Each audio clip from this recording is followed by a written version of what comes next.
Van 22.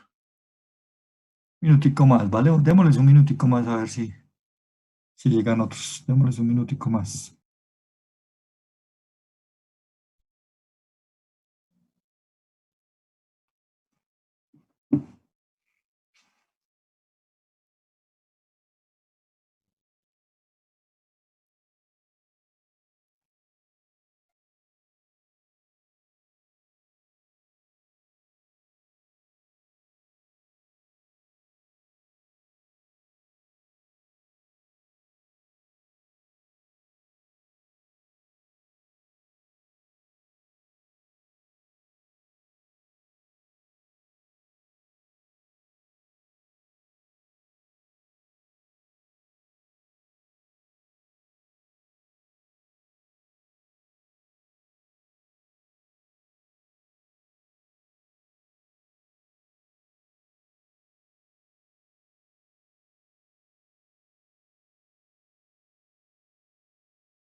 Listo, muy bien. Vamos a empezar entonces.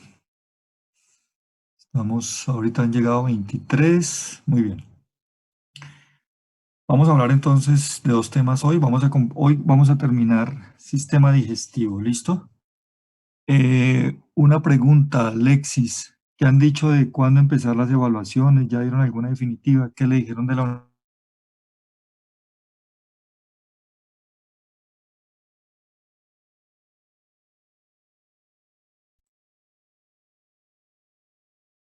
Listo, perfecto. Como no se nos han reunido, pues tenemos, pero nosotros afortunadamente con ustedes ya tenemos todo claro, entonces no hay ningún lío.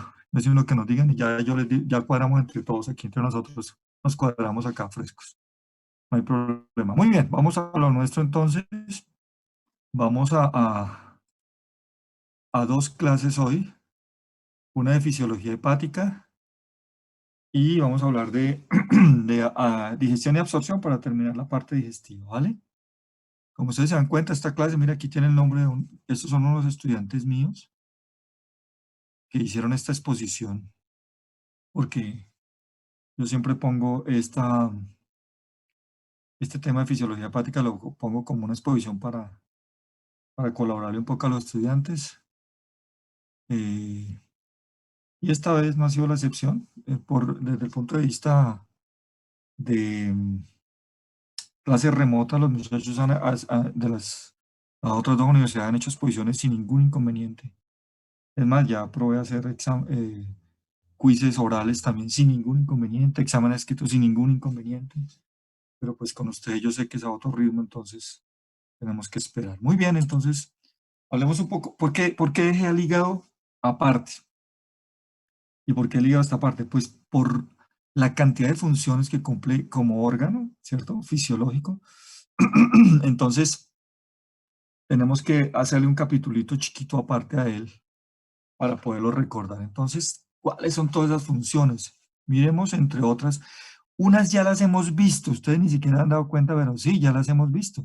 Por ejemplo, el metabolismo de los carbohidratos, de proteínas y grasas, poco a poco lo vimos. Recuerda cuando vimos endocrino y cuando hablamos específicamente en endocrino, cuando hablamos de insulina y glucagón, ustedes podrán determinar que eh, que de alguna u otra manera ya vimos toda esa fisiología, ¿verdad? Entonces, pero vamos a recordar algunas cosas. Lo mismo con hormonas, sí, también hablamos de algunas hormonas, ¿cierto? Entonces, Ay, la grabo la clase, sí, señor. Espera un momentico, yo la grabo. Espérate, Alexis.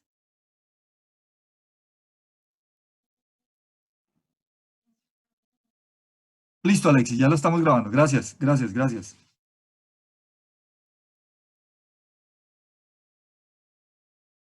Listo. Entonces, volvámonos acá. Entonces, esas funciones hepáticas, algunas, como les digo, de ellas ya hemos visto. Y lo de hacer metabolismo de compuestos químicos extraños, sobre todo cuando hablamos de medicamentos, poco a poco lo van a ir viendo cuando vean farmacología, ¿verdad? Otra función interesante e importante que cumple eh, el hígado es la filtración y almacenamiento de sangre, del cual hablaré ahorita. La formación de bilis, que es lo que nos lleva, ¿cierto? Y lo que nos tiene hoy y que nos hace importantísimo para su relación con el sistema digestivo. El depósito de vitaminas y hierro. Con lo del hierro ya lo hablamos también algún día, ¿cierto? ¿Se acuerdan por allá? Lo hablamos. Y factores de coagulación, también lo hemos comentado cuando vimos coagulación. Muy bien, vamos a recordar algunas cosas de esa. La anatomía hepática, rápidamente lo voy a decir, ustedes la conocen perfectamente bien cómo es la anatomía y cómo es la histología, que es y muy interesante acá para poder determinar sus funciones. Sí, está ubicado al lado derecho, básicamente en el hipocondrio derecho y también la región epigástrica. Está compuesto de un hilio que es este que estamos viendo acá y que estoy subrayando acá, el hilio hepático, el cual se compone, ¿cierto? Aquí está, de la vena porta, miremosla acá, ¿cierto? Y sus ramificaciones allá. La arteria hepática, mire, aquí está la hepática, saliendo aquí de la aorta abdominal, ¿se acuerdan? Aquí, ¿cómo se llama esto? En anatomía, este pedacito, ustedes lo van a recordar. La arteria hepática común y que después da sus ramas. El conducto hepático, miren estos verdes que están viendo por allá. Por ahí están viendo los conductos. Aquí está el cístico. El cístico viene de la vejiga, la vesícula, perdón, la vesícula del cístico. Y aquí están los conductos hepáticos, que aquí es el derecho y el izquierdo, que se unen y forman el conducto hepático común, que se van a ir con el cístico, y el cístico con el hepático van a formar el colédoco. Eso no lo pueden olvidar, eso no lo pueden olvidar. Muy bien. ¿Y con quién está relacionado desde el punto de vista anatómico macro? Entonces, con el estómago hacia su lado izquierdo, la vesícula biliar está pegada a él, el duodeno está en la parte inferior derecha, ¿cierto? Y en la parte posterior el riñón derecho. ¿Qué ligamento lo componen? El triangular derecho, el izquierdo, el falciforme, el redondo y el coronario. No me voy a detener en eso porque ustedes saben mucho más que yo, ¿se acuerdan? Miren, aquí lo que hicimos, aquí lo que hicieron fue levantar, miren aquí los ganchos levantando el hígado, y aquí abajo estamos viendo la vesícula biliar, por aquí parte del hilio, y aquí los lóbulos, ¿se acuerdan? Sobre todo, principalmente unos lóbulos, el lóbulo derecho, el lóbulo izquierdo, y dos lóbulos inferiores, el lóbulo cuadrado y el lóbulo caudado, ¿cierto? Miren, aquí está el cuadrado, ¿cierto? Y por aquí está el lóbulo caudado. Y los ligamentos que les mostraba ahorita, mírenlos acá, aquí están los coronarios, los triangulares, el ligamento falciforme, ¿cierto? Y los ligamentos triangulares. Como le digo, esa parte de anatomía, por favor, léanla de parte de ustedes. La histología, que también ustedes la conocen mucho mejor que yo. Veamos en la gráfica, quiero que nos vayamos a la gráfica y recordemos una cosa que se llama el lobulillo hepático. ¿Se acuerda? Entonces la unidad funcional básica del hígado está por esto que se llama el lobulillo hepático. Y ese lobulillo hepático, mire las placas de células, las placas celulares, son estas que están viendo acá, las placas de células hepáticas que están junto con los canalículos, ¿cierto? Mire el canalículo biliar, aquí se los estoy señalando en la mitad, ¿sí ven el canalículo? Aquí las células, sí, muy bonitas. ¿Y que drenan a dónde? Aquí al conducto biliar. Las células aquí se encargan de producir la bilis, ¿se acuerdan? Lo drenan acá, el canalículo lo lleva hasta el conducto biliar, y el conducto biliar ya lo lleva hasta formar el hepático común, y el hepático común unirse en el cístico del colédoco, y el colédoco llevarlo al intestino. Eso no lo pueden olvidar, que esa parte es de anatomía. Muy bien, los sinusoides hepáticos.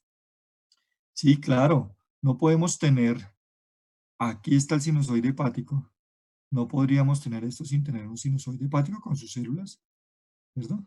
Y un espacio que hay entre el canalículo, la placa de células y el sinusoide hepático que se llama el espacio de Dice. Muy importante el espacio de Dice cuando vayan a estudiar patologías como la cirrosis, después se las van a explicar la fisiopatología de este tipo de enfermedades. Entonces, y otras células muy interesantes, ¿cierto? Que están en los sinusoides, como son las células de Kupffer. Las células de Kupffer son macrófagos, o sea, son células encargadas de controlar la parte inmunológica que no nos van a afectar al hígado. Con otra cosa interesante aquí, los que hicieron esta exposición, mis estudiantes que dieron esta exposición hace como 1 o 2 semestres, colocaron el poros en mayúscula. ¿Y por qué lo colocaron los poros en mayúsculas?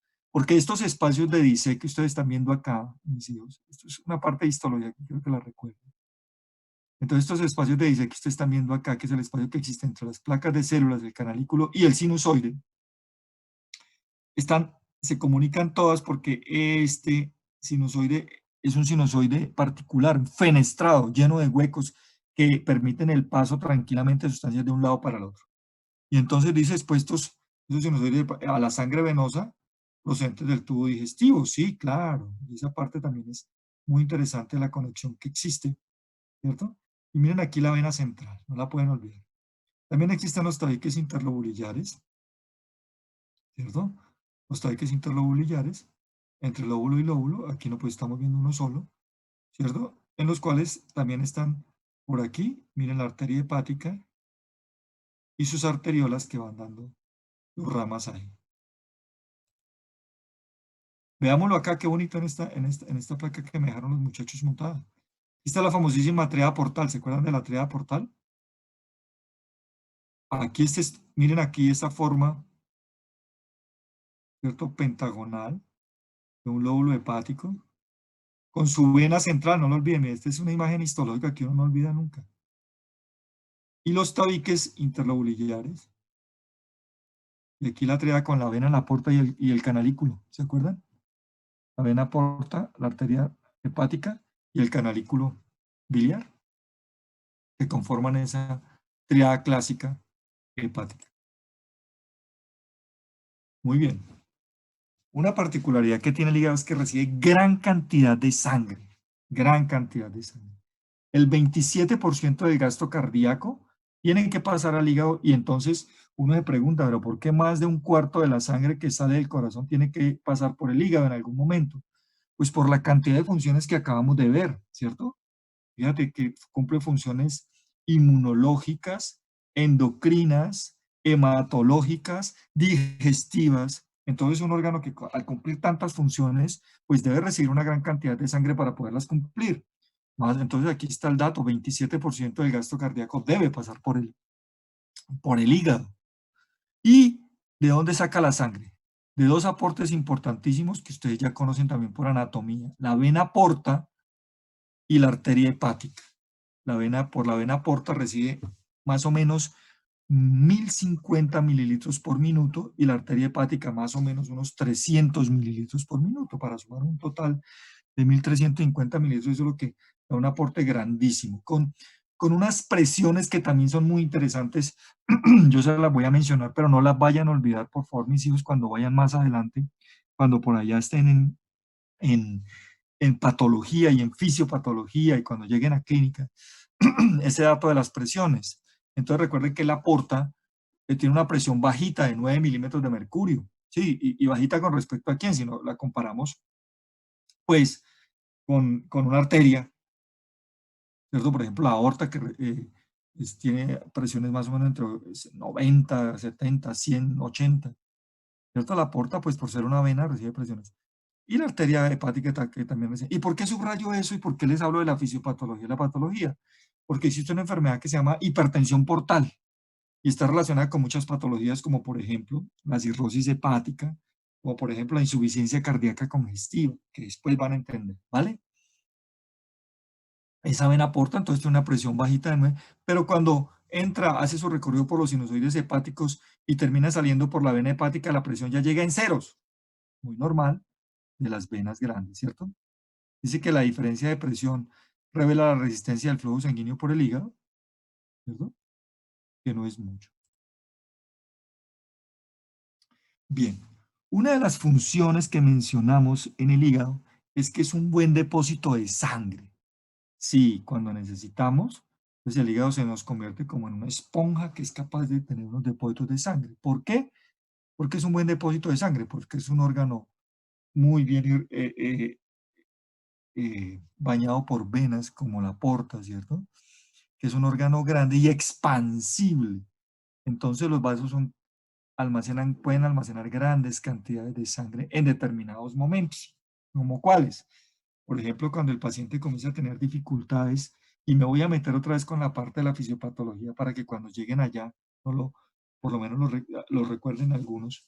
Por ejemplo, cuando un paciente tiene un corazón que ya se vuelve insuficiente y la sangre no la bombea, entonces la sangre comienza a regresarse del corazón derecho y entonces el hígado dice, bueno, venga, yo le tengo un poquito de sangre mientras tanto, entonces el hígado se va volviendo grande y ahí para allá la fisiopatología que ustedes van a ver después. Dice que el valor normal que puede captar el hígado es más o menos de 450 mililitros, más o menos un 9 a un 10% del volumen de sangre total entre la vena porta y la arteria hepática que lo depositan los sinusoides hepáticos. Pero dice que cuando la presión sistémica se aumenta, por ejemplo, en esas patologías que les acabo de decir, se puede expandir y puede llegar a doblar, a estar a más del doble de su valor normal en la cantidad de sangre que es capaz de almacenar y puede pasar hasta 1 litro de sangre ahí en el hígado. Por ejemplo, como les dije, en la insuficiencia cardíaca por la congestión periférica. Además, se ha determinado se ha podido ver que tiene un sistema de macrófagos hepáticos muy importante a partir de las células de Kupffer que les mostré ahorita y que les mencioné. Es un macrófago fijo o de tejido propio del hígado. Y entonces, ¿y por qué tiene que ser y por qué debe ser así?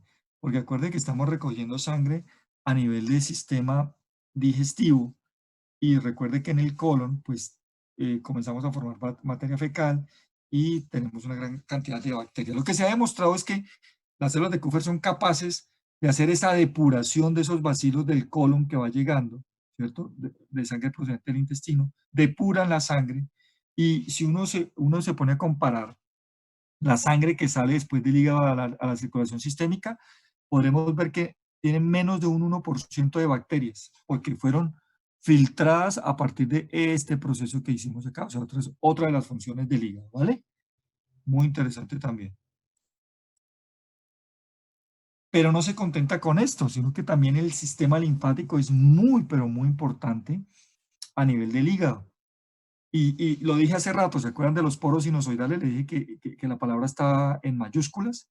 Sí, son poros sinusoidales muy abiertos, lo que las hace muy permeables y para que haya muy buen intercambio de sustancias ahí. Y si hablamos de la parte linfática, miren aquí los huecos, los poros, hay una mayor formación de linfa, ¿cierto? ¿Y se acuerdan del espacio de Dice, ese espacio que existe? Sí, entre el sinusoide, la placa y el canalículo. Entonces permite el paso de líquidos y proteínas, ¿cierto? Y si comparamos con toda la linfa que se forma en el cuerpo, la mitad de la linfa corporal está formada por el hígado. Quiere decir que la gran cantidad de linfa se forma a partir del hígado. Entonces dice que el porcentaje de proteína, la cantidad de proteínas de 6 gramos por decilitro es menor a la concentración proteica del plasma, pero sin embargo sigue siendo importante. Bien, recuerden acá, ¿se acuerdan de nuestro espacio de Dice? No lo olviden. Míralo acá, míralo acá. Y mira su relación con el sinusoide, con la placa de células y con el canalículo. Muy bien. ¿Qué otra cosa se ha demostrado? Y lo hemos escuchado muchas veces, ¿cierto? Ustedes lo han escuchado. Bueno, entonces yo siempre le he dicho que para mí el hígado es un órgano muy supremamente noble.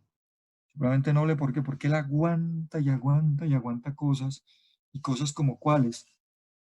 Pues cosas como el alcohol que le metemos, las grasas que le metemos, los medicamentos que le metemos. Y es lo que hace es todas esas funciones que estamos diciendo ahorita, la depuración de la sangre, es decir, desechos tóxicos, y todo lo que hablamos sobre carbohidratos, sobre proteínas, sobre grasa, ¿cierto? Y él aguanta y aguanta, ustedes se han dado cuenta, ¿verdad? Es un órgano que pocas veces se enferma, pero cuando se enferma la cosa es grave. Entonces, y tiene, ¿cómo hace para cumplir eso? Una de las cosas que tiene es que tiene la capacidad de tener regeneración, de regenerarse. En los seres humanos, menos que, por ejemplo, en los ratones que me pusieron aquí mis estudiantes, dice que puede haber una regeneración total de partes del hígado hasta en 5 a 7 días el hígado de un ratón puede regenerarse completamente. Se han hecho pruebas con pacientes a los cuales se les ha hecho hepatectomías parciales hasta de un 70% del hígado, ¿cierto? Y se han dado cuenta que inmediatamente se pierde esa cantidad, el hígado arranca un proceso de regeneración hepática, ¿cierto? Que lo pueda llevar a que pueda seguir funcionando tranquilamente.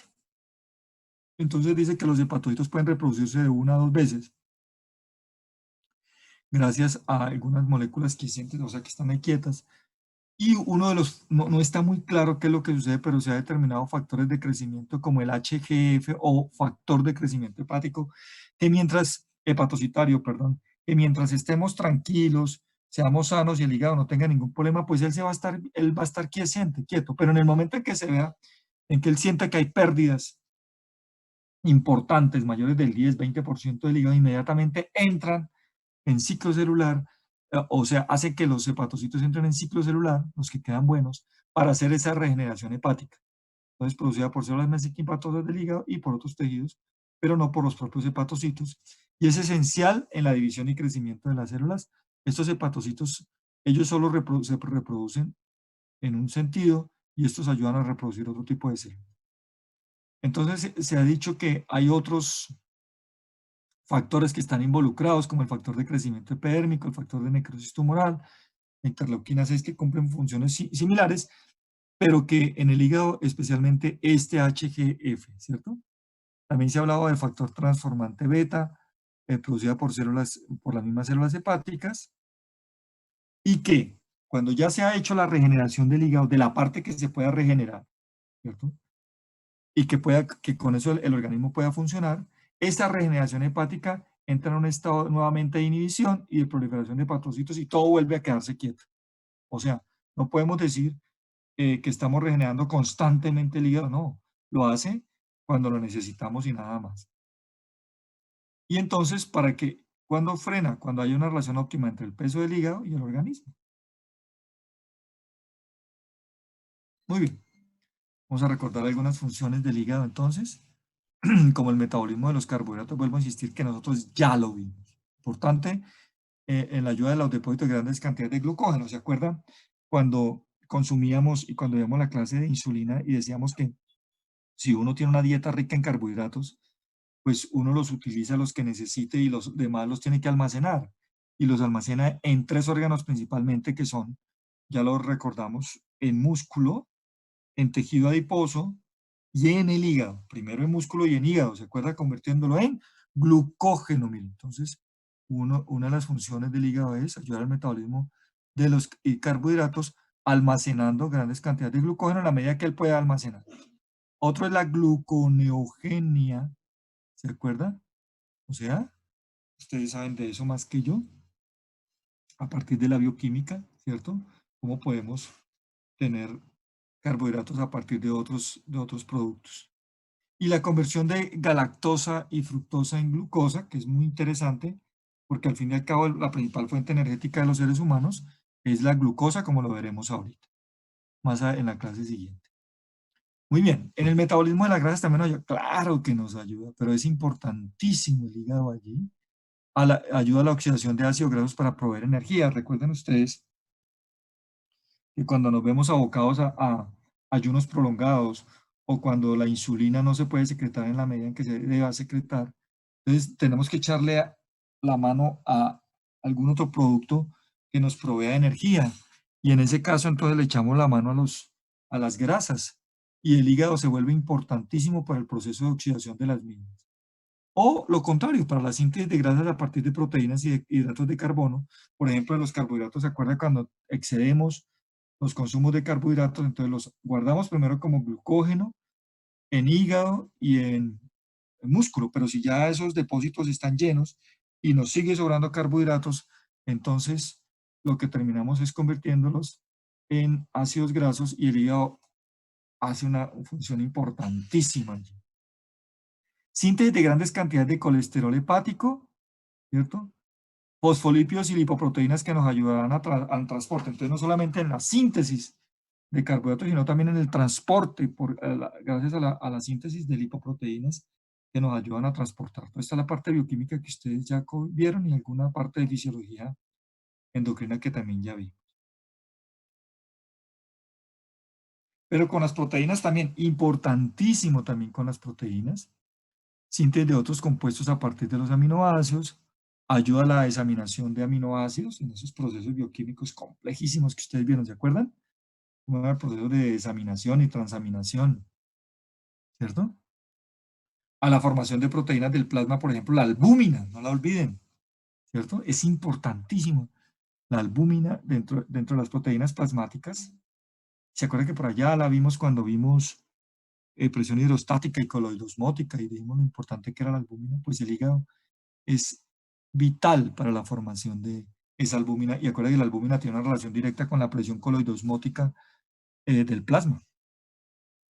La formación de urea para eliminar aminoácidos, perdón, amoníaco de los líquidos corporales también es fundamental, fundamental.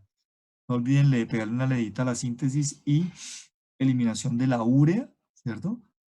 No lo olviden, no lo olviden, no lo olviden. Por allá en Renal yo le dije que por favor lo hicieran, no lo olviden, no lo olviden y no lo olviden. Para los parciales y porque lo van a necesitar en la vida más que para los parciales. Entonces, la formación de urea para eliminar amoníaco, sí, porque el amoníaco en nosotros es una sustancia supremamente tóxica, sobre todo en el sistema nervioso central.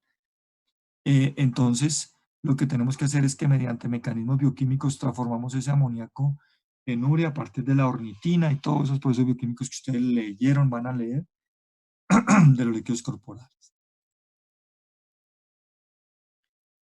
No se contenta solamente con todo eso que ya hemos visto, sino que además el hígado sirve para el almacenamiento de vitaminas.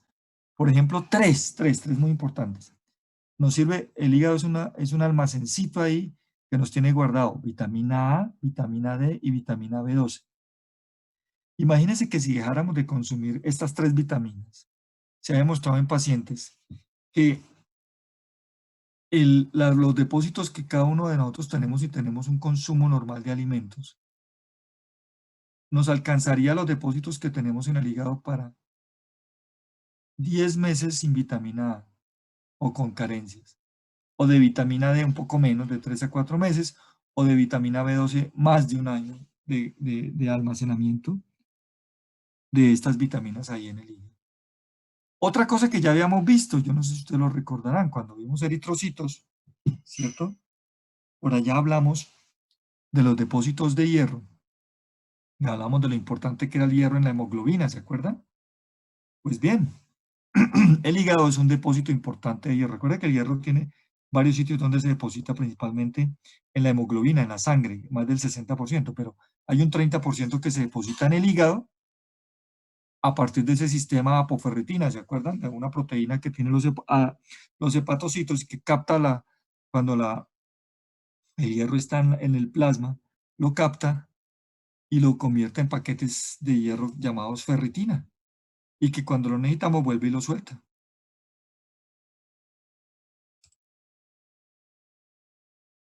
Pero también nos sirve para la producción de sustancias de coagulación, interesantísimo e importantísimo. Sustancias como cuáles, como el fibrinógeno, la protrombina, la globulina aceleradora, el factor 7, ¿cierto? Y acuérdense que el hígado también es muy importante con respecto a la síntesis de vitamina K. Y hay algunos de estos que estamos viendo que son factores de coagulación dependientes de vitamina K. O sea que si se daña el hígado, no hay producción de vitamina K, no hay producción de vitamina K, no tenemos factores de coagulación y el paciente, ¿cómo lo manifestará entonces? Con sangrados fáciles. Pero el hígado también elimina fármacos, hormonas y otras sustancias. ¿Se acuerdan que las hormonas, por ejemplo, las esteroidales, Entonces, las lleva, cuando ya no las necesitamos más o cuando ya han cumplido su ciclo, van al hígado y por lo regular sufren procesos como la glucuronidación, ¿cierto? Y con eso se vuelven metabolitos inactivos y son eliminadas las hormonas, por solamente por poner un ejemplo. Esto ya lo vimos también. Pero no solamente con las hormonas, sino también en farmacología se van a dar cuenta que puede ayudar al metabolismo, desarmando los fármacos, convirtiéndolos en metabolitos inactivos más polares para que después el riñón o el mismo hígado sea capaz de eliminarlos. ¿Sí? Muy bien. Entonces ya vimos un repaso general del hígado, todas sus funciones, algunas ya las habíamos visto, otras no tanto, pero ya hemos hablado de él, hemos hecho un recordatorio de la anatomía, de la histología que ustedes ya vieron, ¿cierto? Entonces ahora metámonos en una parte más de lo de nuestro, de lo del sistema digestivo. Entonces, una de las cosas interesantes es que el hígado es capaz de fabricar y secretar bilis, ¿cierto? Y esa secreción es más o menos entre 600 a 1000 mililitros al día, ¿cierto? La gente del común, para hablar de la bilis en animales, le llama la hiel. Y entonces es de sabor amarillo verdoso y sabor amarguísimo. Es la bilis por sus componentes, por esos ácidos y las cosas que contiene. Pero ¿para qué nos sirve? Nos ayuda a hacer una cosa que se llama emulsificación de las grasas. Y aquí quiero que pensemos todos como cuando usted utiliza jabón en la ropa. El jabón de la ropa produce, se ha visto que produce esas pompas, ¿han visto? Entonces cuando se producen las pompas lo que está haciendo es que hace, el jabón lo que hace con las grasas es que las va disolviendo, vuelve partículas más pequeñas y después las envuelve en esas pompas para que pueda ser eliminada por el agua. Una cosa similar hace la bilis con las grasas. Cuando la emulsifica es que las cubre. ¿Y para qué las cubre? Para poder favorecer la absorción a través de la mucosa intestinal, que ahorita lo vamos a completar. Entonces, la bilis, ¿cierto? Se fabrica a partir de la bilirrubina, algunos desechos hepáticos y los ácidos biliares que tenemos ahí. Entonces, se dice que el hígado secreta la bilis en dos fases. En una primera fase, ¿se acuerdan esto que vimos al comienzo de los hepatocitos? Secretan la porción inicial de la bilis, pasa por esos canalículos que yo les mostré hace rato, para que haya una mezcla con ¿qué? Con ácidos biliares, con colesterol y otros componentes orgánicos que se mezclen. En la segunda fase, la bilis fluye por los canalículos hacia los tabiques interlobulbiliares. Estos van a desembocar los conductos biliares terminales y ¿a dónde acaban?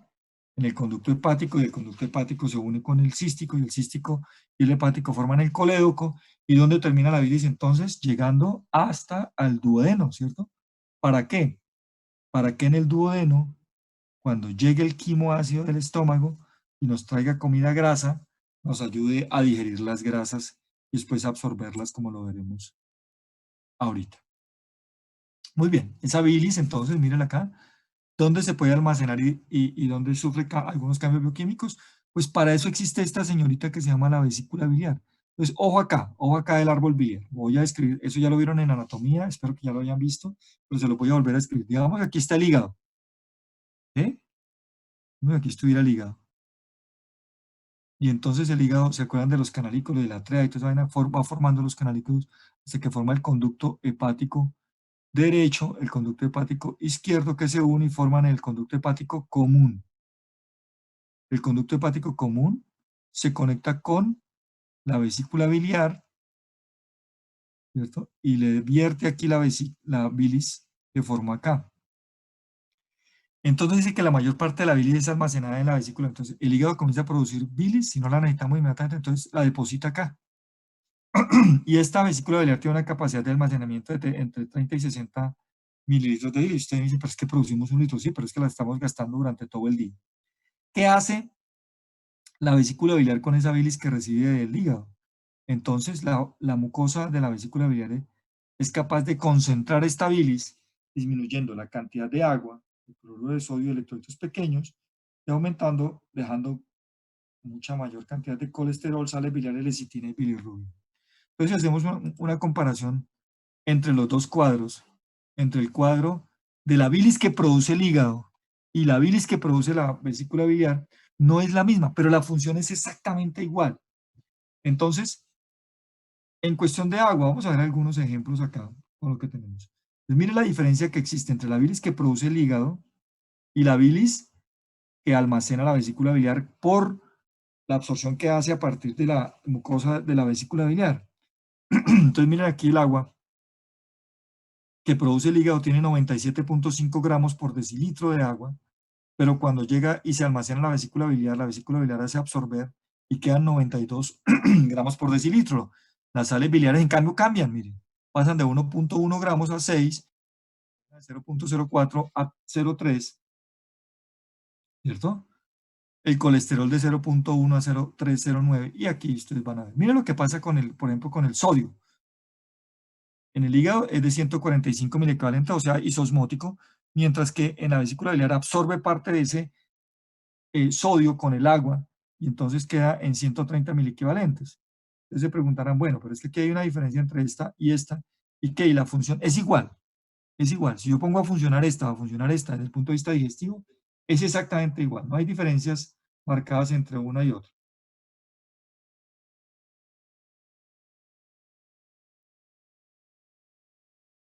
Bien.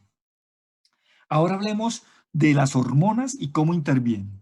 Una de las hormonas interesantes que intervienen en la parte biliar es la colecistocinina. De ella ya habíamos hablado en la parte pancreática. ¿Se acuerdan hace 8 días cuando hablamos de la función y la secreción del páncreas?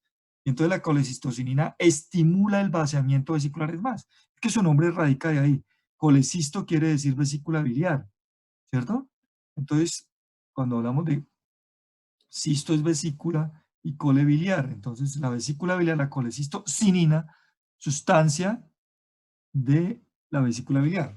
Entonces, la hormona colecistocinina es la que estimula el vaciamiento vesicular. Ojo que no solamente actúa en la vesícula, sino que también actúa en el páncreas, ¿no? Entonces, ¿qué hace esta? Inicia la digestión de los alimentos en la porción proximal del intestino delgado. La vesícula comienza a vaciarse. ¿Y cómo comienza a vaciarse? ¿Gracias a quién? A que en la llegada de ese alimento del quimoácido con grasas al intestino delgado hace que estimule las células que están ahí. Acuérdense que la colecistocinina se produce ahí en el duodeno del yeyuno. Por vía sanguínea va la colecistocinina, busca la vesícula y produce y estimula para que haya contracción del músculo liso de la vesícula biliar, y la vesícula biliar comienza a liberar esa bilis en presencia de esos alimentos grasos. Así que el vaciamiento es eficaz, produce estas contracciones que yo les estoy diciendo acá, y el estímulo estado. Esto es lo que les acabo de decir, mis hijos. Entonces, ¿por dónde se vierte? Aquí por el esfínter de Oddi. ¿Se acuerdan del esfínter de Oddi? Mira, aquí este es el duodeno. Este es el colédoco. Mire, el colédoco viene acá arriba. Aquí está la vesícula, aquí está el hígado. ¿Se acuerdan? El conducto hepático común que se une con el cístico. El cístico y el colédoco, y el hepático común forman el colédoco. El colédoco llega acá y desemboca aquí en el esfínter de Oddi, en el duodeno. Aquí está el páncreas y el conducto pancreático se une con el colédoco juntos acá. Por eso es que un cálculo que llegue acá y tapa acá, no solamente friega al paciente por la parte hepática, sino por la parte pancreática. O un cáncer de cabeza de páncreas, mire, aquí está la cabeza del páncreas, obstruye acá, y por eso uno de los signos característicos de un paciente que tiene un cáncer de cabeza de páncreas es la ictericia, de la cual solamente voy a tocar un tema porque no lo voy a enredar mucho con eso, pero todo lo que quiero que entiendan es que no estoy diciendo que un paciente, todo paciente que tenga ictericia es igual que tenga un cáncer de cabeza de páncreas. No, la ictericia es una cosa muy interesante que vamos a ver un poquitico ahorita, y que no podemos ir diciendo una sola patología por ella. Entonces, la bilis es expulsada hacia el duodeno. Entonces, mire todo el proceso que acabamos de ver, ¿verdad? Hasta expulsarla acá la bilis.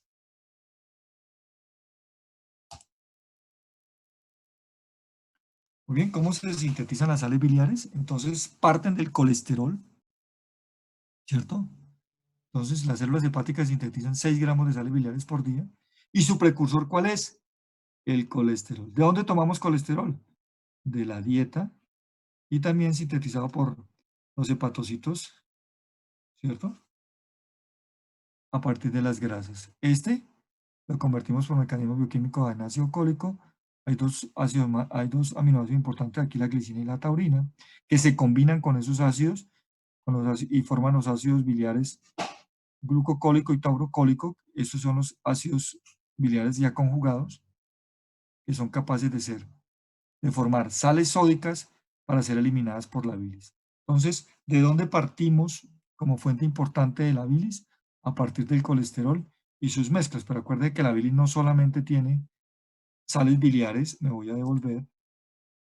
Quiero que vean un gráfico, porfa, no lo vayan a olvidar. Este es un compuesto, pero ojo que la bilis también tiene bilirrubina, colesterol puro, ácidos grasos, lecitina, sodio, cloro, mire todo esto. No lo vayan a olvidar. Aquí solamente estoy hablando de las sales biliares.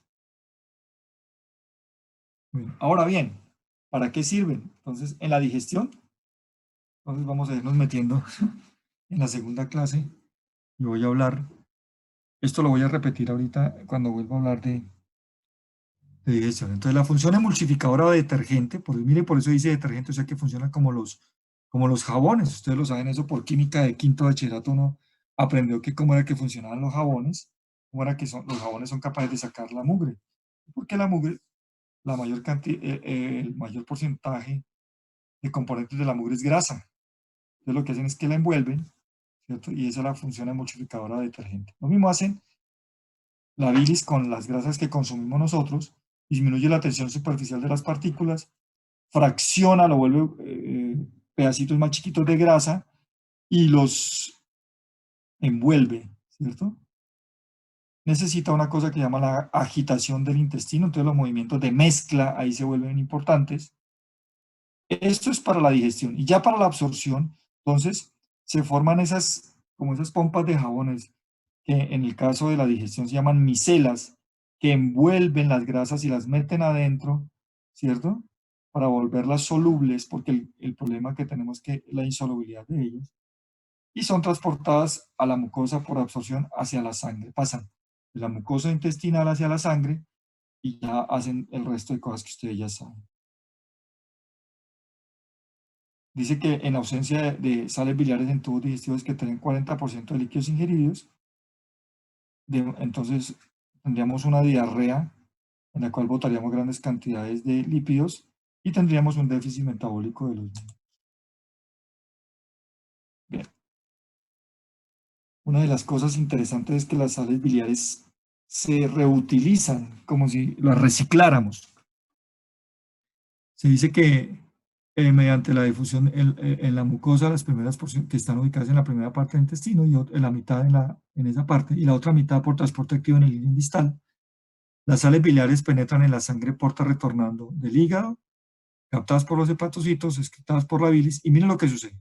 94% de las sales se reabsorben hacia la sangre del intestino. 94% de las sales que recirculan por la bilis unas 17 veces. Recirculan, recirculan, recirculan, y en cada paso se van perdiendo un poquitico, se van perdiendo un poquitico. A las 17 veces ya hemos perdido la totalidad y ya tenemos que irla renovando, poco a poco la vamos renovando, ¿cierto? Dice, pequeñas cantidades de sales biliares que se pierden son sustituidas inmediatamente, ¿cierto? Por el sistema, ¿cierto? Por más sales biliares sintetizadas en los hepatocitos. Entonces, mandamos sales biliares, se pierde el 6%, los hepatocitos recuperan ese 6%, recirculamos, se pierden otros 6, otros 6, otros 6, y a las 17 veces ya hemos renovado totalmente con lo que empezamos. Eso es lo que nos están diciendo acá para que no se vayan a enredar con este 17 veces. Entonces, al aumentar las sales biliares, aumenta el ritmo de secreción hacia la bilis inmediatamente. Muy bien, pero habíamos dicho que la colecistocinina es una hormona y casi siempre actúa de la mano con otra hormona que se llama la secretina. La colecistocina, y recuerden que ellas dos actúan también en el páncreas, en el hígado también van de la manito. Entonces la secretina ayuda en el control de la secreción biliar, ejerce un efecto estimulante de los ácidos biliares, aumentando la secreción de bilis. Esto se debe a acumulación de solución acuosa rica en bicarbonato. Recuerden que la secretina es la que se encarga en el páncreas de aumentar la secreción de bicarbonato, mientras que la colecistocinina es la que se encarga de secreción de enzimas, ¿se acuerdan? De las enzimas digestivas que ahorita las vamos a volver a repetir. Entonces las células epiteliales de los conductos biliares y no de los hepatocitos son los que se encargan de hacer el proceso. El bicarbonato llega al intestino delgado, se une con el procedente del páncreas y neutraliza el enlace. Entonces, la secretina cumple un papel igualito en el páncreas y en el hígado, aumentando la secreción de bicarbonato. ¿Sales de bilis quién? Colecistocinina. Bien, hablemos un poquitico de la bilirrubina, porque la bilirrubina hace parte de la bilis. Es un pigmento de color amarillo, de ahí viene su nombre. Está en la vesícula biliar y se excreta en la bilis. Y hay dos formas de bilirrubina: la bilirrubina indirecta y la bilirrubina directa. La suma de las dos se llama bilirrubina total. Ustedes también la van a conocer como bilirrubina no conjugada a la indirecta y bilirrubina conjugada a la directa, y la suma de las dos va a ser la bilirrubina total. ¿Ya? Ahorita veremos qué quiere decir bilirrubina directa y bilirrubina indirecta.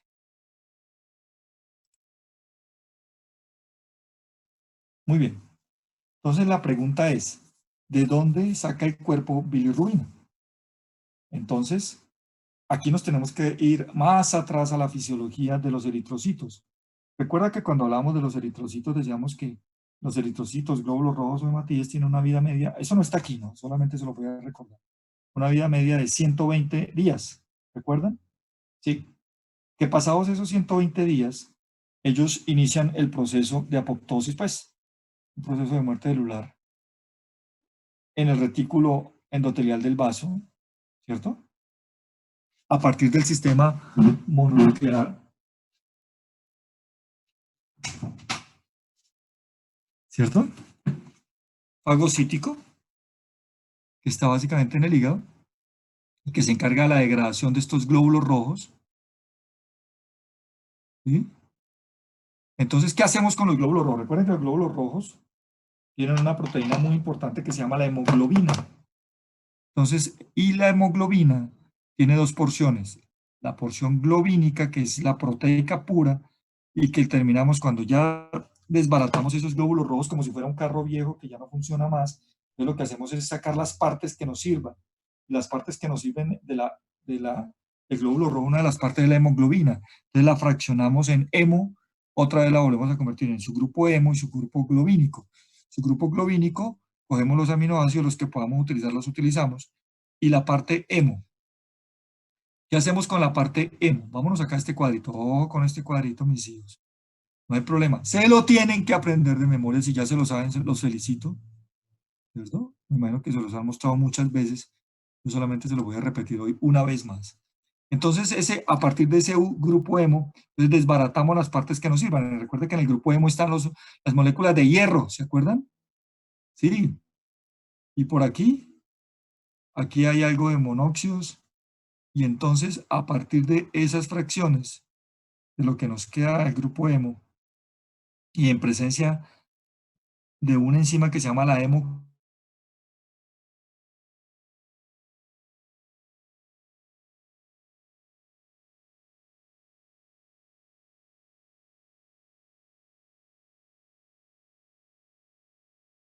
y allá nos está esperando la ferritina, la apoferritina, y lo unimos y lo vamos almacenando.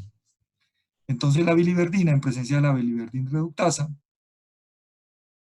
¿cierto? Se debe transportar, pero el problema es que la biliverdina solita, cuando se convierte en presencia de la biliverdina reductasa, se convierte en bilirrubina no conjugada. ¿Se acuerdan que hace rato les mostré la bilirrubina no conjugada o indirecta y la bilirrubina directa o conjugada? Entonces, cuando hablamos de bilirrubina no conjugada, es cuando la biliverdina, en presencia de la biliverdina reductasa, se convirtió en bilirrubina no conjugada, que al ser no conjugada, va por la sangre, ¿cierto? a partir del vaso o de las zonas en las cuales destruimos los eritrocitos, la albúmina, que ya sabemos que es una proteína del plasma, agarra la bilirrubina y de esa manera sí se puede transportar y se transporta por la sangre hasta llegar a ¿dónde? Hasta el hígado. Y en el hígado, por difusión facilitada, la bilirrubina suelta a la albúmina, que ya lo transportó, ya le hizo el favor, y penetra el hepatocito. En el hepatocito, la bilirrubina sufre un proceso de conjugación a partir de una enzima que se llama la glucoroniltransferasa. Entonces, la glucoroniltransferasa lo que hace es que, mediante un proceso bioquímico, convierte la bilirrubina no conjugada en bilirrubina conjugada, o lo mismo que es decir, la bilirrubina indirecta la convierte en bilirrubina directa. Mediante transporte activo, esta bilirrubina conjugada llega hasta el intestino y es eliminada. ¿Para qué me sirve? Acuérdense que esa la bilirrubina hace parte de la bilis.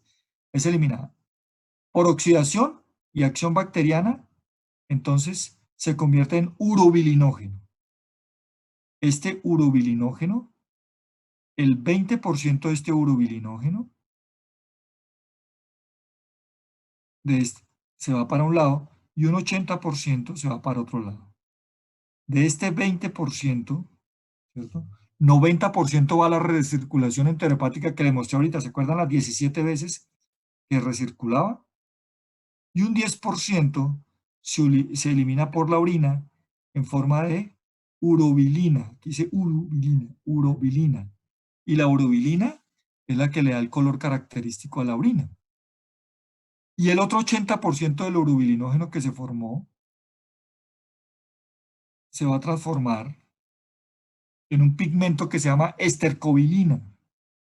La estercobilina es la que le da el color característico a las heces en los seres humanos, ¿cierto? Y termina eliminándose con ellas. Fíjate entonces, este cuadrito, frescos, tranquilos, lo tienen que aprender y tienen que estudiarlo muchas veces, así tal cual como yo se lo escribí, desde que lo cogimos, mire, desde los eritrocitos hasta llegar a esto, ¿cierto? Muy interesante.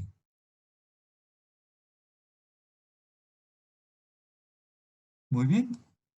Otra vez rapidito. Otra vez rapidín, rapidito.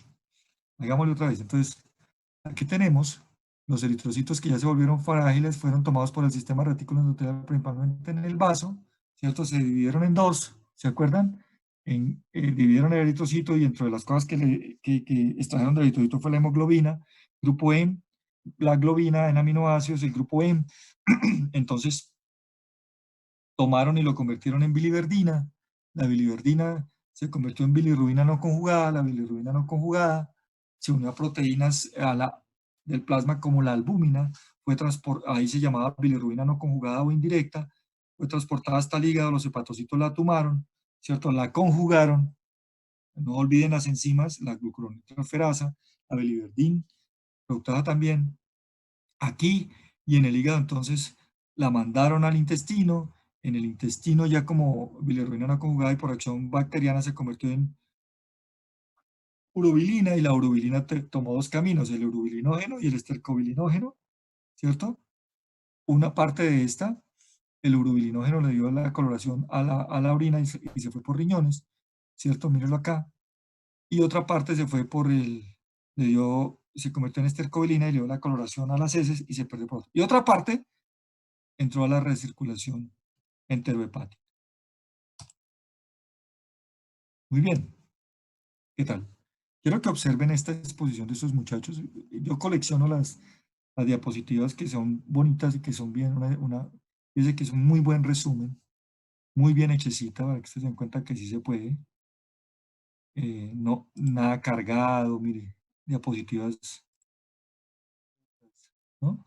Porfa, para que tengan en cuenta cuando van a hacer exposiciones. Mire cómo se hacen, nada de diapositivas recargadas, con letra bonita, una cosa, sin muñequitos que se muevan ni nada de esas vainas. Eso no me gusta a mí para nada. Muy bien. Preguntas hasta acá.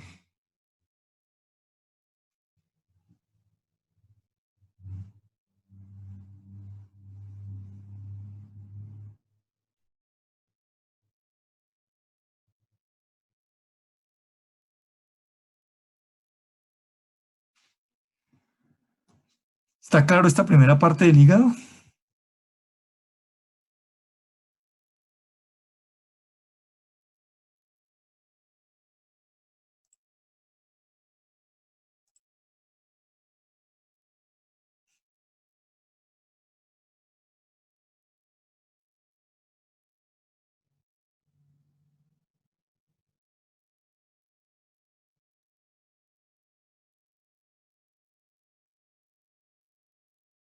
¿Qué es eso? ¿Un sí, un no? ¿Están? ¿Se fueron?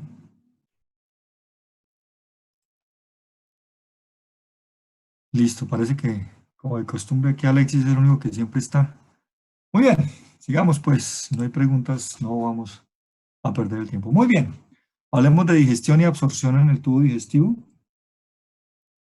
Entonces, ahora ya como ya tenemos todo, ya sabemos del hígado, que era una parte que me inquietaba y entonces lo dejamos solito.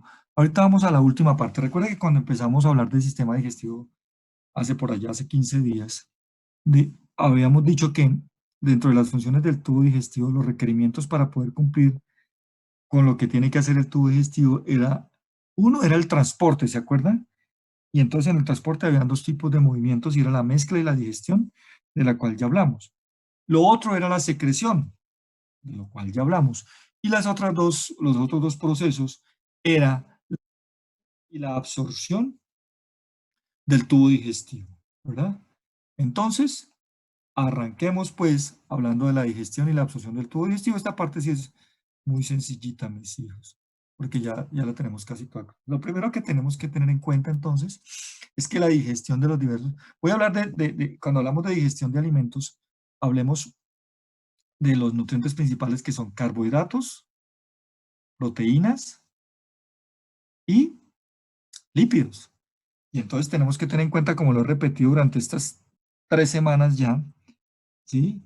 Les he dicho, uno no puede meter, si usted se come un pan, porque tiene almidón, ¿cierto? A partir de la harina de trigo, entonces usted no puede meter, a la sangre no le puede meter pedacitos de pan, lo que le mete son monosacáridos, especialmente la glucosa, ¿cierto? Que es la que nos da la fuente para que las células puedan hacer todos los procesos bioquímicos que ustedes ya conocen. Pues bien, entonces la pregunta es, ¿cómo se crearon los carbohidratos a partir de monosacáridos? Entonces, ¿cómo se crean los almidones? Estos son grandes cantidades de carbohidratos pegados de monosacáridos, disacáridos. Y lo hicieron gracias a que, a partir de los procesos bioquímicos que ustedes también ya aprendieron, cuando se unen los monosacáridos y van formando disacáridos y trisacáridos y cada vez moléculas más grandes, lo que hacen es que para poder unirse estas y formar estas cadenas largas, por lo regular, uno de estos monosacáridos pierde un ion hidrógeno y el otro pierde un ion hidroxilo y a partir de ese hueco que dejan los dos, se unen y van formando cadenas largas. Pues bien, ahora como lo que necesitamos es devolver el proceso, pues lo vamos a devolver y una de las maneras de hacerlo es mediante la hidrólisis, o sea, introduciéndole moléculas de agua para que se separen nuevamente estas moléculas, estos polisacáridos. ¿Quién le provee esa agua? Entonces las enzimas que utilizamos. Entonces, los carbohidratos recuperan moléculas de agua separando los monos, los disacáridos de los polisacáridos. Pero, y entonces, ¿y cómo hacemos para digerir, para volver moléculas más pequeñas de grasas y proteínas? La misma vaina, la separación de moléculas de ácido grasos de glicerol por triglicéridos por medio del agua, lo mismo, hidrólisis. Y las proteínas entran en contacto con las enzimas proteolíticas que devuelven moléculas de agua para separar. Entonces, resumen, el proceso de digestión de carbohidratos, grasas y proteínas se da gracias a un proceso metabólico que se llama hidrólisis y es volverle a introducir moléculas de agua que separen en el caso de los carbohidratos, los polisacáridos, en monodisacáridos, las grasas, en ácidos grasos libres y las proteínas en dipéptidos y dejar aminoácidos libres, ¿vale? Entonces el primer proceso que tenemos de la digestión importante es la hidrólisis, como lo estamos viendo aquí en este momento. Muy bien, empecemos con los carbohidratos. ¿Cómo se digieren los carbohidratos? Entonces lo primero que tenemos que ver es a partir los seres humanos de dónde tomamos carbohidratos. Tres fuentes importantes de carbohidratos de nosotros son la sacarosa, la lactosa y los almidones. La sacarosa, básicamente el azúcar de la caña de azúcar y de todos sus derivados. La lactosa, el azúcar de todos los lácteos, entonces ahí incluimos todos. Y almidones, y aquí sí que viene la gran mayoría, ¿cierto? Y cuando hablamos de almidones, piensen en todos los tipos de harinas, en las papas, en las yucas, en todo esto. Aquí reunimos la gran cantidad de carbohidratos. Sí, esto es lo que consumimos nosotros, pero esto no es lo que podemos absorber por el intestino, entonces tenemos que digerirlos. ¿Cómo lo digerimos? Ya sabemos que el proceso químico básico es hidrólisis, pero entonces hagámoslo con un ejercicio práctico todos allá. Algo allá, ustedes que ya desayunaron, yo no he desayunado, entonces miremos a ver cómo es la vuelta. Entonces, como un pedazo de pan, ¿listos? Entonces aquí está la boca, ¿sí ven la boca? Les metemos un pedazo de pan a la boca y vamos repasando de una vez. ¿Se acuerdan los movimientos de mezcla? Masticación y el de propulsión, la deglución, ¿se acuerdan? Y la saliva tiene una amilasa débil que se llama la hialina, es una alfa-amilasa, ¿cierto? Que lo provee principalmente la glándula parótida. Y por ser una alfa-amilasa, por ser una enzima de tipo amilasa, va convirtiendo el almidón de ese pan que nos acabamos de comer en maltosa, ¿cierto?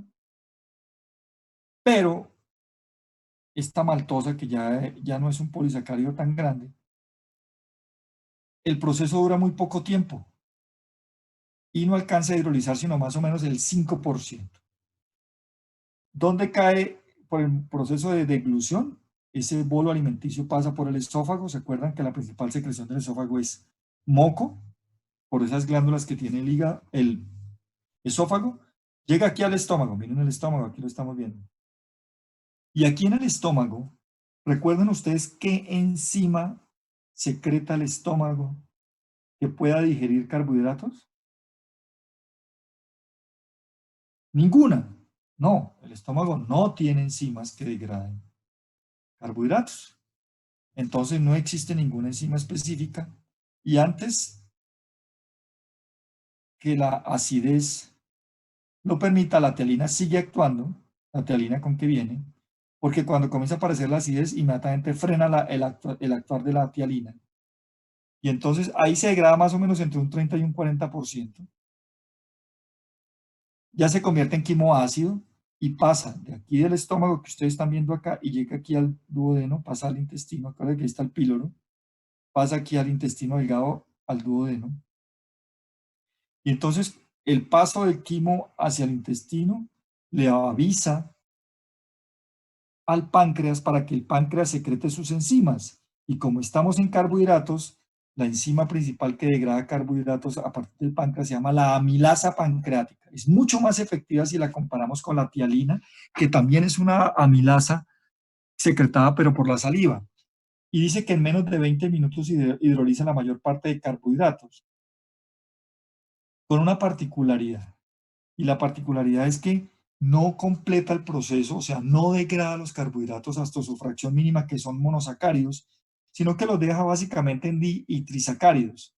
Y los di y los trisacáridos son difícilmente absorbidos por el intestino, por lo tanto necesitamos una última fase, que es la degradación de esos disacáridos y trisacáridos en monosacáridos. Y para eso necesitamos, miren aquí, las microvellosidades del intestino y la secreción intestinal, especialmente entonces tres enzimas que secreta el intestino, que son la lactasa, sacarasa y maltasa. La lactasa toma la lactosa y la degrada en galactosa y glucosa. La sacarasa degrada la sacarosa en fructosa y glucosa. Y la maltasa toma la maltosa que ya nos había empezado a digerir desde arriba, ¿se acuerdan? Esta es más de los almidones y la degrada en glucosa y glucosa. Por lo tanto, si vemos estos productos de degradación, estos sí son monosacáridos, la galactosa, la glucosa, la fructosa. Pero fíjese que la maltosa, a partir de la maltasa, a partir de la maltosa, provee dos moléculas de glucosa. La sacarasa a partir de la sacarosa provee una molécula de glucosa y una de fructosa, y la lactasa una de glucosa y una de galactosa. Fíjate que en todos predomina la glucosa, por eso el 80% de los productos de digestión de los carbohidratos son glucosa. Y acuerden que a partir del hígado podemos convertir galactosa y fructosa también en glucosa como principal fuente energética que necesitamos los seres humanos. ¿Sí? Y ahora sí ya podemos seguir con el siguiente paso, que sería la absorción. Pero pues estamos hablando hasta ahora de digestión. Hagamos un resumen en este cuadrito. Este es un cuadro viejito de un gato viejito que tengo yo, pero que resume muy bien la vaina. Entonces resumamos otra vez, vamos otra vez. Entonces, el pedazo de pan que nos comimos, un almidón. Primero se enfrenta ¿con quién? Con la tialina, que es secretada ¿por quién? Por la saliva. ¿Dónde actúa? En la boca, pero también actúa en el estómago antes que, antes que los ácidos conviertan la saliva, la tialina la degraden, y entonces alcanza a degradar más o menos un 20 o 40%. El resto es cuando pasa el quimoácido del estómago al intestino y actúa ¿quién? El páncreas. ¿Y qué secreta el páncreas? Amilasa pancreática, y este alcanza a degradar un 50 a un 80% restante de esto. Pero el páncreas tiene un problema, que la amilasa pancreática no alcanza a degradar totalmente y lo dejan disacáridos y trisacáridos. Entonces, ¿quién interviene? El intestino delgado con sus secreciones propias y secreta 3 enzimas básicamente: la sacarasa, la lactasa y la maltasa, ¿cierto? Y entonces, a partir de la maltasa, ¿qué producimos? 2 moléculas de glucosa y glucosa. La lactosa produce una de galactosa y una de glucosa, y la sacarosa una de fructosa y una de galactosa, ¿cierto? Y así sí podemos digerir. ¿Listo? Esa es la digestión de los carbohidratos. Vamos ahora a la digestión de las proteínas. Entonces, pensemos nuevamente. Ahora ya no pensemos en un pan, ahora pensemos en un pedazo de carne. Entonces, la masticación empieza el proceso de fraccionar ese pedazo de carne en fragmentos mucho más pequeños. ¿Sí? Los convierte en bolo alimenticio. En realidad en la saliva no hay enzimas proteolíticas. Hay proteolíticas, pero que nos defienden, pero no que ayudan a la digestión. Entonces, estos pedazos de carne ya fraccionados pasan aquí al estómago, ¿cierto? Y en el estómago, entonces, aquí sí hay una enzima proteolítica que se llama la pepsina, que viene a partir del pepsinógeno producido principalmente por las células principales de las glándulas oxínticas, ¿cierto? Y acuérdense que la pepsina se produce como un zimógeno. Este zimógeno se llama pepsinógeno.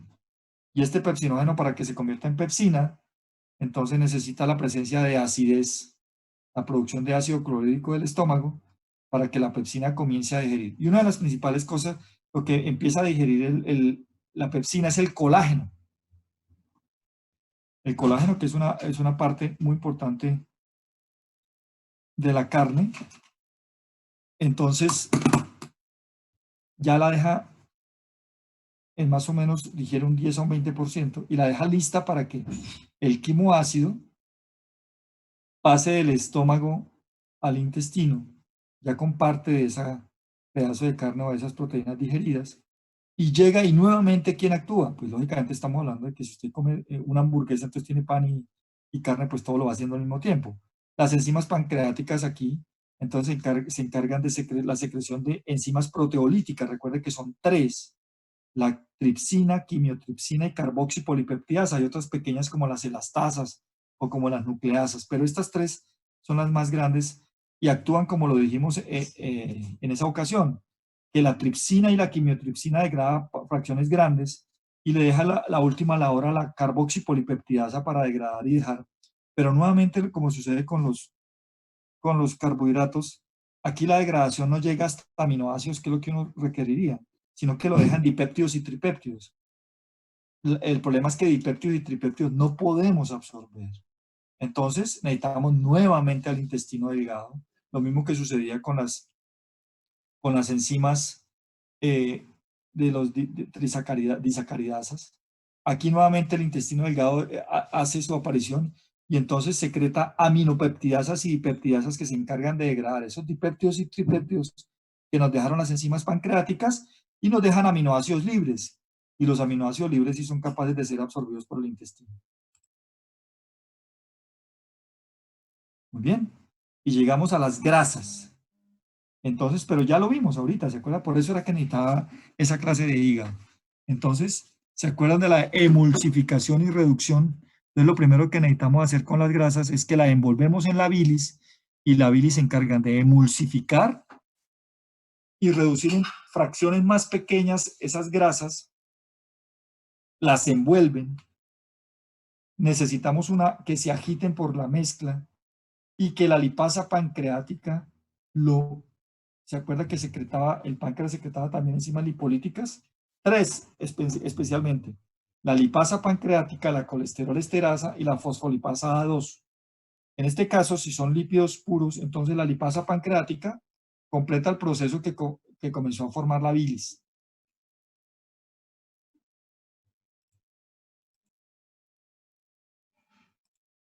¿Listo? Veamos aquí el resumen de los las grasas. Entonces las grasas, en presencia de la bilis, se emulsifican, se agitan, forman grasa emulsificada. Esta grasa emulsificada, en presencia de la lipasa pancreática, forma ácidos grasos y monogliceroles ya sencillos para ser absorbidos. ¿Listos? Aquí ya tenemos la parte de la digestión, hijos. Ahora seguimos con la última parte, que es la absorción gastrointestinal. Entonces, en la absorción gastrointestinal, pues ya, fíjate que ya hicimos todo el proceso. Fíjate que en estas 3 semanas empezamos desde lo más sencillo, desde lo más grueso hasta formar aminoácidos, glucosa y ácidos grasos libres. Ahora ya los vamos a absorber. ¿Qué es absorber? Meterlos, pasarlos del tubo intestinal, o sea, del intestino. ¿A dónde? Sí, señores, a la sangre para que ya vayan a las células y hagan todo lo que tienen que hacer. Entonces, todo ese líquido ingerido, lo que nosotros consumimos y todo lo que producimos en las secreciones, se suman. ¿Se acuerdan? 1 litro de saliva, un litro de bilis, 1 litro de secreción pancreática, la secreción del estómago, más todo lo que nosotros hayamos ingerido, se suman y este líquido debe ser absorbido por el intestino delgado. Más o menos producimos 9 litros de todo, y si sumamos estos dos al día, y dice que tan solo de esos 9 litros, 1.5 pasan al colon, o sea que 7.5 deben ser absorbidos en el intestino delgado. Por eso es que el intestino delgado es la parte del cuerpo especializada en eso, en absorber. Dice que muy poco se reabsorbe en el colon y muy poco se reabsorbe en el estómago. Ah, ¿se acuerdan de nuestras microvellosidades que ustedes las vieron en histología? ¿Se acuerdan? Cuando se las mostraron. Entonces el intestino delgado está hecho de estas vellosidades y ahí las microvellosidades, lo que hace que se aumente la superficie absortiva en unos 250 metros cuadrados. Recuerden que un intestino normal mide más o menos entre 4 y 5 metros en el paciente vivo y hasta 7 metros en el paciente muerto. Entonces, pero a nosotros nos sirve el vivo, ¿no? 4 a 5 metros de intestino delgado, pero esos 4 o 5 metros se convierten en 250 metros de superficie absortiva gracias a que el intestino no es plano, sino que tiene estos pliegues que se llaman vellosidades y microvellosidades y válvulas conninentes, ¿verdad? Bueno, ¿qué absorbemos y cómo lo absorbemos? Vamos a empezar desde lo más sencillo. Pues el intestino absorbe agua, claro que absorbe agua. ¿Cómo absorbe agua? Entonces aquí necesito una clase que vimos por allá el semestre pasado todos. Quiero que recordemos toda una clase que se llama transporte a través de membranas, ¿se acuerdan? Entonces básicamente esta absorción del intestino delgado se da gracias cuando hacemos el proceso de agua a la ósmosis. Y dice que según necesidades, ¿qué quiere decir? Pues según si estamos hidratados, deshidratados o no. El sodio, hay una rápida absorción por la mucosa y no se da fácil, sino por transporte activo, o sea, consumiendo energía. Este sodio se encarga de arrastrar cloro, que lo hace por difusión pasiva, con otros cationes como también hidrogeniones, potasio. Y aquí actúa la aldosterona. Por ejemplo, con el potasio. ¿Se acuerdan de la aldosterona? Reabsorción de sodio y secreción de potasio. Por eso se produce por transporte activo. El bicarbonato. También necesitamos. Ingresa en forma indirecta. Entonces su entrada se da gracias a intercambio del sodio con los hidrogeniones y estos se mezclan con bicarbonato, forman gas carbónico que se disocia en dióxido de carbono, pasa a la sangre para ser expulsado. Y en el agua forma parte del quimo, ¿cierto? Para neutralizar.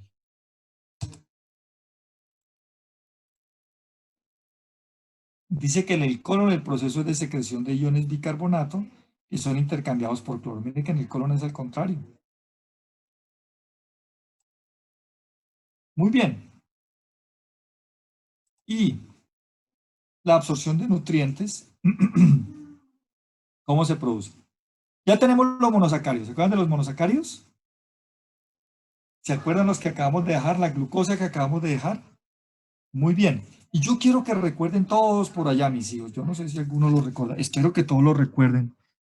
O si no, quedaré muy triste. ¿Se acuerda cuando vimos por allá transporte a través de membranas? Y yo le dije que en ese transporte a través de membranas existía una vaina que se llamaba transporte activo. Y yo dije, el transporte activo se divide en dos. En transporte activo primario y transporte activo secundario. Y el transporte activo secundario se divide en dos, en cotransporte y contratransporte, ¿cierto? Y cuando yo les dije, los ejemplos clásicos de cotransporte son, por ejemplo, el sodio que arrastra glucosa o el sodio que arrastra aminoácidos. Pues mírenlo, aquí vamos a aplicar eso que vimos el semestre pasado.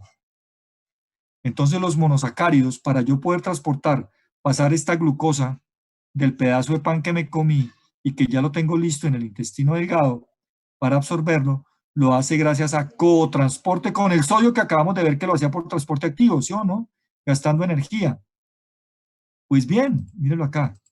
Acá les dije, ¿cierto? Pues esa energía que gasta nos colabora para que la glucosa se le pegue al sodio y pase al otro lado. Lo mismo hacen las proteínas. ¿Se acuerda que tenemos son aminoácidos? Muy poquitos dipéptidos, son principalmente aminoácidos. Entonces el aminoácido también se le colincha al pobre sodio y pasa para el otro lado. ¿Y las grasas cómo lo hacen? Entonces entran por micelas. Micelas son las pompas de jabón, ¿cierto? Como las pompas, bueno, van a decir pompas de jabón, pues son parecidas. En los enterocitos hacia el interior forman la linfa, aparte, perdón, forman los kilomicrones en la linfa, que son los que, la forma como, estos kilomicrones son la forma como se transporta por la linfa esas grasas. Muy bien, y ya salimos del intestino. Vámonos al colon. Entonces, ya dijimos que eran 9 litros, pero que tan solo pasaban al colon 1.5.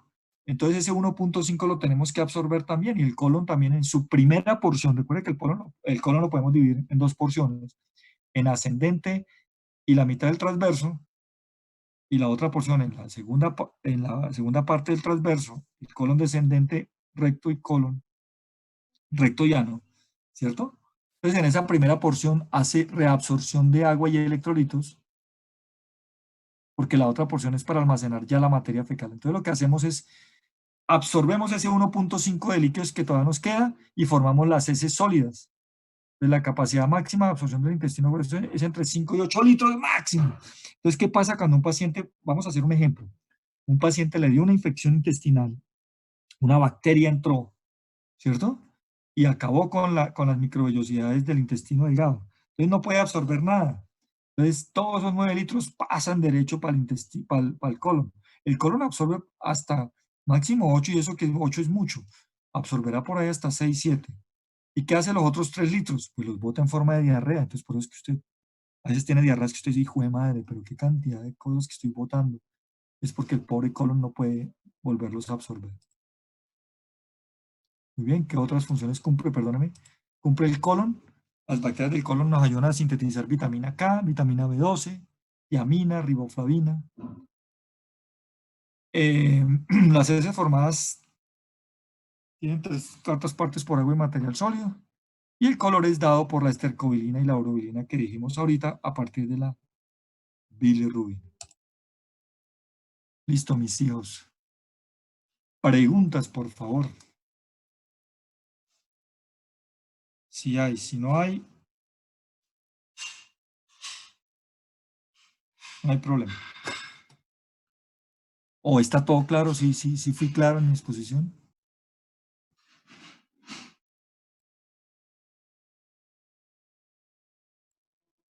David me pregunta la intolerancia a la lacta. Esa es una pregunta muy buena, David. Entonces, el problema que se da ahí es, entonces, porque los pacientes nacen con un defecto en la producción de la lactasa. Pues si no tenemos lactasa, no degradamos lactosa. Y si no degradamos lactosa, no la podemos absorber. Y si no la absorbemos, la lactosa comienza a quedarse y comienza a degradarse en el intestino delgado y en el colon y comienza a producir gases y todo lo que le produce a uno los que tenemos intolerancia a la lactosa.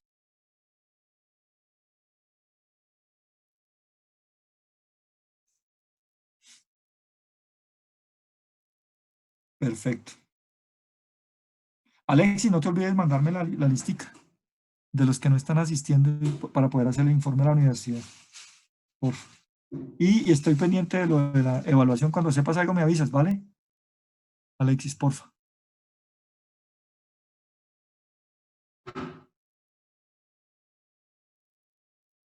Por acumulación, eso de la fructosuria son patologías rarísimas. Algunas enfermedades huérfanas que tienen que ver con esto. Lo que pasa es que comienzan a acumularse los derivados de carbohidratos, comienzan a acumularse en el cristalino y lo vuelven opaco. Y eso es lo que forman las cataratas. Como no lo pueden, la fructosuria es una parte. Lo que pasa es que no la podemos, lo que nos dice es que la estamos botando por la orina por donde no la debemos botar y quiere que está acumulando, está formando en grandes cantidades y no tenemos cómo, por un defecto de una enzima. Son unas enfermedades rarísimas y comienzan a acumularse en todos lados. Y en unas partes que se acumula es en el cristalino y lo vuelve opaco.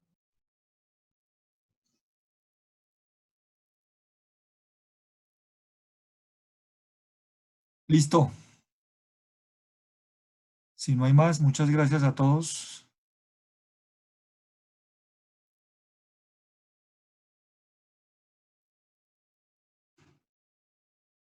Sí, sí, sí, sí, sí. Sí, sí, sí, porfa. No olviden lo de la urea, porfa. Muy bien. Aunque yo en realidad ya la parte más menuda, pues vos sabes, Alexis, que eso es más de los bioquímicos. Pero esta parte sí, por favor, la lee. Listo, muy bien. Si no hay más preguntas, gracias a todos. Nos veremos dentro de 8 días, por favor.